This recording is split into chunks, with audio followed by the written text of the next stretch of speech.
How to auto reframe video footage or clip in Capcut Mobile completely for free tutorial. If this helped, drop a like, share the video, and subscribe for more. Presets and effects for life, click the link down below and enjoy the tutorial. And select your video clip, selected and highlighted.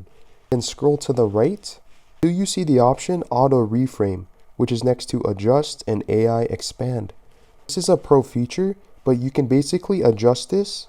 Click these different options. Case, we have Instagram 1:1, 16:9 YouTube. Even change the camera moving speed by scrolling to the right. Once you're happy or satisfied, click the checkmark icon. This is what we have. Now notice our video was a short form, but now it's a long form video format. Did I say this is the before? This is the after. Completely for free. Subscribe for more tutorials.